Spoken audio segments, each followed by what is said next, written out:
High, আমি dahlia. আমার চ্যানেলে তোমাদের সকলকে ওয়েলকাম জানিয়ে তোমাদের জন্য আজকে একটা নিউ ভিডিও নিয়ে চলে আসলাম। আজকের ইন্ট্রোটা একটু অন্যরকম। তোমরা সবাই কেমন আছো? আশা করছি তোমরা সবাই খুব ভালো আছো। আজ একটা নিউ ভিডিও নিয়ে চলে আসলাম। ভিডিওটা হচ্ছে সকল মাকে নিয়ে ভিডিওটা করা।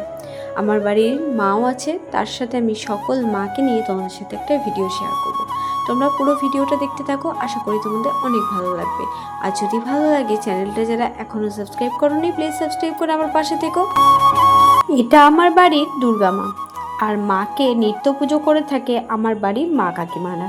আর মায়ের যে মেন পুজো সেটা দুর্গা পুজোর সময় হয়।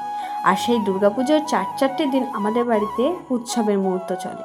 আর সেই চারটে দিন আমরা মাকে নিয়ে সকলে মিলে খুব আনন্দের দিনগুলো কাটাই। মায়ের আসার অপেক্ষায় তো আমরা সকলেই থাকি। সকলে অপেক্ষা করে থাকি যেদিন মায়ের ভাসান দেওয়া হয় সেদিন থেকে আবার মাকে মা আসার অপেক্ষায় আমরা দিন গুনি। তো মা আসতে আর বেশি দিন নেই।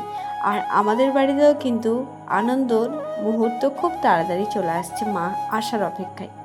তো রথের দিন তো মায়ের গায়ে মাটি দেওয়া হবে, মাকে পুজো করা হবে। তো সকল মা একজনাই, কিন্তু বিভিন্ন রূপে বিভিন্ন নামে মাকে ডাকা হয় এবং বিভিন্ন রূপে মাকে পুজো করা হয়।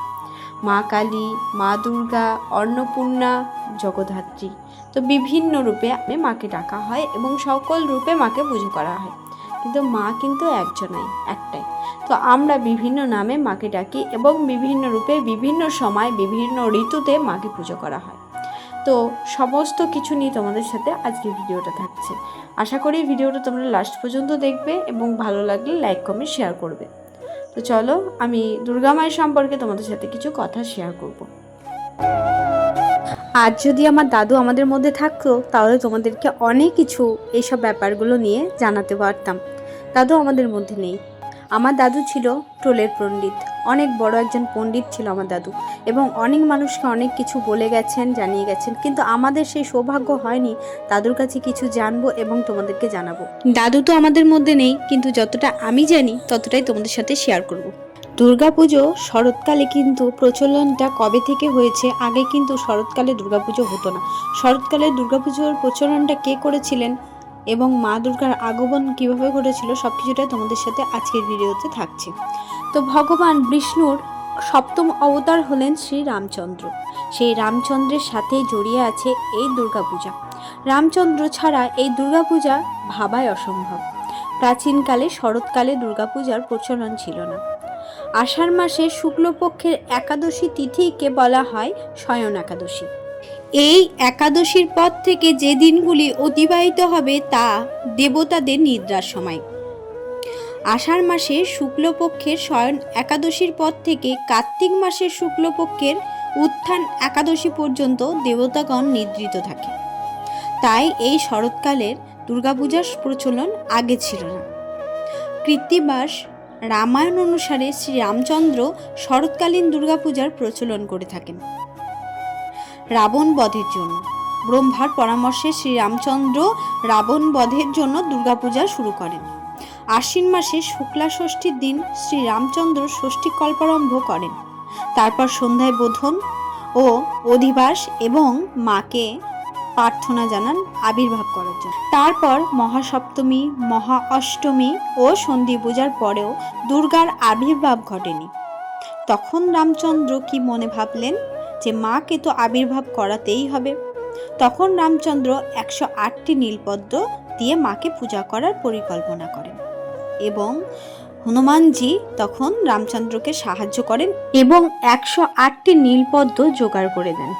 এবং মহামায়া দেবী দুর্গা তখন রামচন্দ্রকে পরীক্ষা করার জন্য একটি পদ্ম লুকিয়ে রাখেন। তখন শ্রী রামচন্দ্র একটি পদ্ম কম থাকায় নিজের চক্ষু দিয়ে মায়ের পূজা করার কথা ভাবেন। দেবী পার্বতী তখন আবির্ভূতা হয়ে রামচন্দ্রকে বর প্রদান করেন। অকালে এই দুর্গাপূজার রামচন্দ্র করেছিলেন বলেই নাম হয় অকাল বোধন। ব্রহ্মবৈবর্ত পুরাণে ভগবান কৃষ্ণকে দুর্গাপূজার প্রবর্তক বলা হয়। এইভাবেই চলতে থাকে শরৎকালীন দুর্গাপূজা। অষ্টমী আর নবমীর সন্ধিক্ষণে মা দুর্গা কেন চামুণ্ডা রূপ ধারণ করেন কেউ কি জানেন? যদি না জেনে থাকেন চলুন আমি সকলকে বলে দিচ্ছি।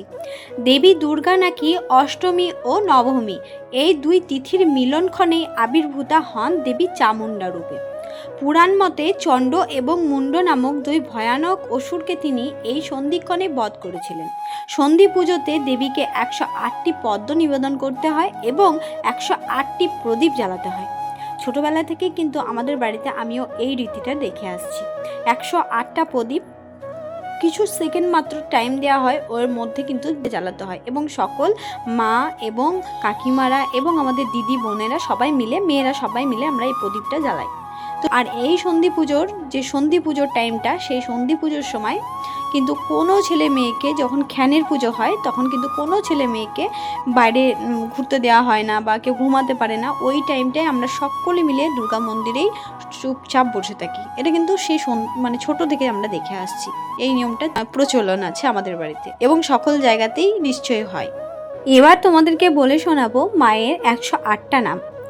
মায়ের প্রথম নাম হচ্ছে সতী, দ্বিতীয়তে আছে সাধ্যী, 3 নাম্বার হচ্ছে ভবপ্রীতা, 4 হচ্ছে ভবানী, 5 হচ্ছে ভবমোচনী, 6 হচ্ছে আদ্যা, 7 হচ্ছে দুর্গা, 8 হচ্ছে জয়া, 9 হচ্ছে আদ্যা, 10 নম্বর ত্রিনেতা, 11 শূলধারিণী, 12 হচ্ছে পিনাক ধারিণী, 13 হচ্ছে চিত্রা, 14 হচ্ছে চণ্ডঘণ্টা, 15 হচ্ছে মহাত্তপা, 16 হচ্ছে মন, 17 হচ্ছে বুদ্ধি, 18 হচ্ছে অহংকারা, 19 হচ্ছে চিত্ররূপা, 20 নম্বর হচ্ছে চিতা, 21 হচ্ছে চিতি, 22 হচ্ছে সর্বমন্ত্রময়ী, 23 হচ্ছে সত্তা, 24 হচ্ছে সত্যানন্দ স্বরূপিণী, 25 হচ্ছে অনন্তা, 26 হচ্ছে ভাবিনী, 27 হচ্ছে ভাব্বা, 28 হচ্ছে ভব্বা, অভব্বা, সদাগতি, সাবম্বী, দেবমাতা, চিন্তা, রত্নপ্রিয়া, সর্ববিদ্যা, দক্ষ কন্যা, দক্ষ যজ্ঞ বিনাশিনী, অর্পণা, অনেক বর্ণা, পাটলা, পাটলাবতী, পট্টাম্বর পরিধানা, অলমঞ্জির, রঞ্জনী, অমেয় বিক্রমা, ত্রুরা, সুন্দরী, সুরসুন্দরী, বনদুর্গা, মাতঙ্গী, মতঙ্গমুনি পূজিতা, ব্রাহ্মী, মাহেশ্বরী, ঐন্দ্রী, কুমারী, বৈষ্ণবী, চামুণ্ডা, বারাহী, লক্ষ্মী, পুরুষাকৃতি, বিমলা, উৎকর্ষণী, জ্ঞানা, ক্রিয়া, নিত্যা, বুদ্ধিতা, বহুলা, বহুল প্রেমা, সর্ববাহন বাহনা, নিঃশম্ভু, শম্ভু, হননী, মহিষাসুরমর্দিনী, মধুকৈটব হন্ত্রী, চণ্ডমুণ্ড বিনাশিনী, সর্বাসুর বিনাশা, সর্বদানব ঘাতিনী, সর্বশাস্ত্রময়ী, সত্যা, সর্বাস্ত্রধারিণী, অনেক শস্ত্র হস্তা, অনেক প্রাস্তধারিণী, কুমারী, এক কন্যা, কৌশলী, যুবতী, জ্যোতি, অপৌঢ়া, পৌঢ়া, বৃদ্ধমাতা, বলপ্রদা, মহোদরী, মুক্তকেশী, ঘোররূপা, মহাবলা, অগ্নিজ্বালা, রৌদ্রমুখী, কালরাত্রি, তপস্বিনী, নারায়ণী, ভদ্রকালী, বিষ্ণুমায়া, জলদরী, শিবদূতী, করালী, অনন্তা, পরমেশ্বরী, কাত্যায়নী, সাবিত্রী, প্রত্যক্ষা, ব্রহ্মবাদিনী। এগুলো ছিল মায়ের 108টা নাম। তো মায়ের এই 108 নাম যারা জানো না, আজকের ভিডিওতে তারা মায়ের 108 নাম জেনে নেয়। এবার তোমাদের সাথে শেয়ার করব মায়ের প্রণাম মন্ত্র। মায়ের প্রণাম মন্ত্রটা যারা জানো না, আজকের ভিডিওতে জেনে নাও। সর্বমঙ্গল মঙ্গলে শিবে সর্বার্থ সাধিকে শরণ্যে ত্রম্বকে গৌরী নারায়ণী নমস্তুতে। সৃষ্টি স্থিতি বিনাশানাং শক্তিভূতে সনাতনী গুণাশ্রয়ে গুণাময়ে নারায়ণী নমস্তুতে।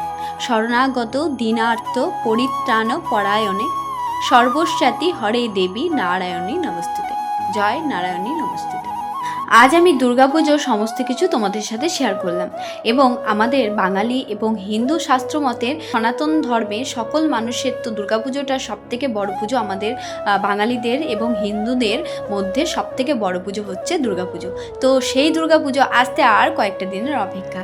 আমাদের যেহেতু বাড়ির মা বাড়িতে পুজো হয়, প্রত্যেক দিনই মায়ের পুজো হয়, তো আমরা সেই 4টে দিনের অপেক্ষায় থাকি, যেটা খুব আনন্দ মুহূর্তগুলো থাকে এবং আনন্দ করে আমরা দিনগুলো কাটাতে পারি।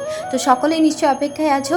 তো বাঙালির সবথেকে বড় পুজো এবং হিন্দু শাস্ত্র মতে সনাতন ধর্মের সবথেকে বড় পুজো হচ্ছে দুর্গাপুজো। তো অপেক্ষায় তো আমরা সকলে আছি। সকলে ভালো থেকো, সুস্থ থেকো। আজকের ভিডিওটা তোমাদের কেমন লাগলো কমেন্ট করে জানিও। তো আজকের মতো ভিডিওটা আমি এখানেই এন্ড করলাম।